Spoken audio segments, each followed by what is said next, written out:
Hi guys, my name's Gareth Philpott and I am going to show you a 10-minute buzz cut. So basically this is kind of a shop favourite at the moment on the Gold Coast in Australia.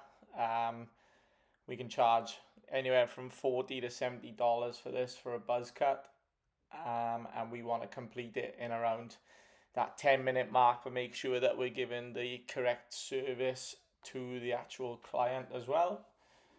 So first off, I'm starting with my 2 guard on top. Reese normally gets number 2 on top, and then we blend a 1 guard into the 2 on the sides.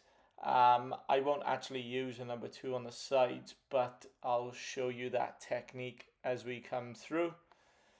You can just see that I'm going at all different angles, starting my way from the front of the head, working all the way back to his crown.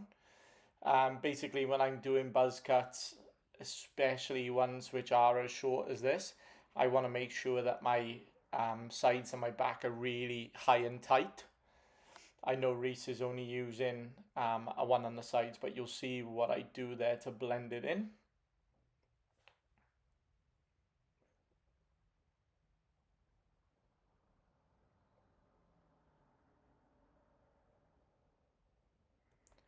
So as you can see, I'm just working different angles on Reese's head, making sure that I don't miss any hairs. There is nothing worse than a buzz cut. And then you finish off your client's haircut and you see a couple of strands of hair lying on top.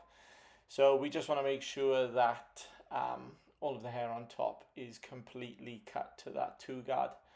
So you'll notice I'm moving Reese around. I've just popped on my 1.5 guard on my clippers, and I'm just going up the sides and the back of the head nice and high, still keeping that kind of square shape, making sure that I don't round off the 1.5 guard too much. But you'll notice that I'm taking that nice and high with my 1.5. What I actually do when I am doing my buzz cut, I'll open up the 1.5 guard and actually blend that in with my 2 on top. So the actual top of the head on the sides are actually a little bit shorter than the length on, say, the middle of the top of the head. The reason why I do this is because I find it just blends a little bit better on the sides, and it doesn't leave that kind of Lego head look. So you'll see I'm working my way around the head, constantly making sure that my clippers are nice and clean.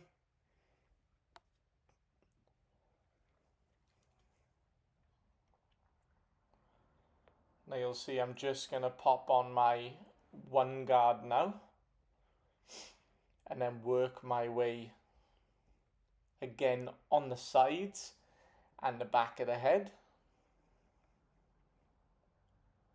Reese normally has a very, very long, thick beard, which he's had to shave off for work. So this kind of makes my blend a lot easier. Usually we'd spend quite a lot of time actually sculpting his beard. So that saves us a lot of time now that we can actually just work on the haircut instead, hence the 10-minute marker. So what I'm doing, I'm basically just taking my 1 guard up just below where I've done my 1.5. The reason why I've done this, what I will do, I'll leave myself maybe a centimeter gap, and I'll actually then, my fade will actually be between my 1 guard and my 1.5 guard. And I'll blend that in so it actually fades up all the way from a 1 guard to a 1.5, and then the 2 on top. You'll see again, I'm just working my way around the head, making sure to hit all of those angles. I think this is key for a buzz cut, that we are hitting all of those angles. You'll see I also do my buzz cut in sections. So I'll work on what I'm doing here with Reese on the right hand side of his head, then I'll come over to the left, and then I'll match the back of the head as well with my fade, and make sure that I have actually faded in the full head. You'll see also I'm hardly holding the clippers. I almost hold it with my fingertips. I'm not a firm believer in bashing the client's head, believe it or not. Same as giving the death grip on a client when you're fading them. You'll notice that I've always got the fade brush in my hand. I do that deliberately so I don't actually claw grip the client's head. You'll see this with a lot of barbers, that it's like they're cutting a 2-year-old, that they have to literally glue their head in the same place. So yeah, again, we're just making sure that my comfort as well as the client's comfort is key here. You can see I'm just rocking back and forth. Literally, I'll just use my wrist when I am fading, whether I'm taking away bulk or blending in. Again, nice and easy. The last thing I want to be doing is hitting Reese's head. I want it to almost be cradling his head and making sure that I'm actually fading out by using my technique, not just the tools. That's one thing I think happens a lot in barbering, especially our students in the academy. They'll think that they have to go as close to the head as possible and almost smash the head with the clippers to get a nice close cut, whereas that's not the case at all. You can actually see probably on this part of the video that I am actually I'm almost just cradling that with my fingertips, and just working my way along the back of the head and then to the side if I've missed any spots. Obviously, if I was doing a skin fade here for Reese, one of the key things that I would do is actually start above the ear. So the reason why I do that is because, as far as I'm concerned, that is the hardest place on the head to fade. So I want to use that first. I want to make sure that I'm getting rid of the hardest spot on the head, then everything is an absolute breeze. So I'm just coming in with my trimmers now, just working around the ears, making sure that I've done, actually looking through my fade while I'm actually trimming around the ears, doing my lineups as well. Reese doesn't like the cutthroat razor, so you'll notice that I'm actually just using my trimmers here on Reese to make sure that it's nice sharp lines.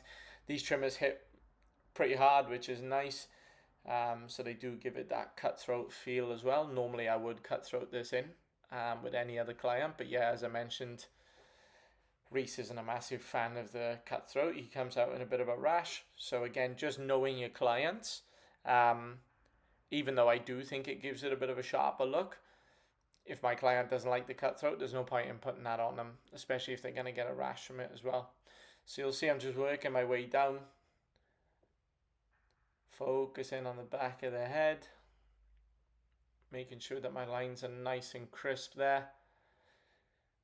Again, we want to make sure that this haircut grows out and grows out to a good standard of haircut as well, so we get a couple of weeks. Even though it is a buzz cut, Reese can't come into us every single week, so I need to make sure that I give him a trim which is going to last. Just coming through there, getting rid of neck hair, not going into my hairline. I like to keep the back of the hair completely natural. I very rarely square off the back of the neck. I will always taper it in. Reese's hair, as you can see, is so fair. So even the one guard is kind of like I'm actually tapering that in on him as well.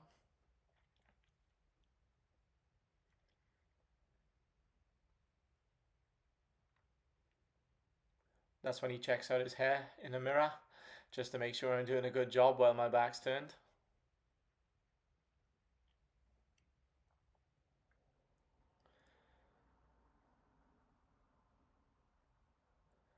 Again, this is where I'll come in, and if I think there are a significant difference between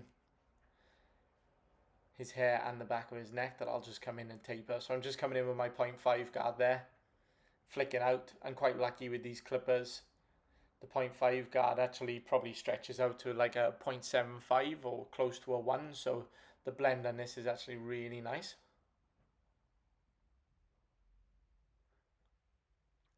And then one thing which I was taught very early on in my barber career with the buzz cuts, you see a lot of people get these fluffies, at their hairline. I think a lot of barbers tend to leave this, or they'll take this a little bit shorter with clippers. I just like to actually use a little bit of scissor over comb here just to neaten that. I'm going to call it a fringe, but it's basically the hairline on a buzz cut, making sure that there's no hairs obviously that I have missed. And now I'm just going to go over the head, as you can see, making sure, combing everything down, making sure I haven't missed anything at all.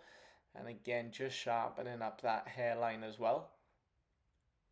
Reese's hair is so fair, as I mentioned, but I still like to make sure that that hairline is nice and crispy with Reese as well. Obviously, last thing, you can use a hot towel here if you like, but for the purpose of the video, I've come through.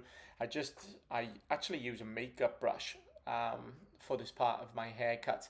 I just find it so soft on the skin, and it picks everything up, especially if you use a little bit of talc on it as well. And then finally, just coming through with my Dyson, I really like to make sure that there's never hair on the cape. Even when I'm completing a haircut, obviously Reese's hair was very short, but you can see just making sure that the client has no hair on them at all.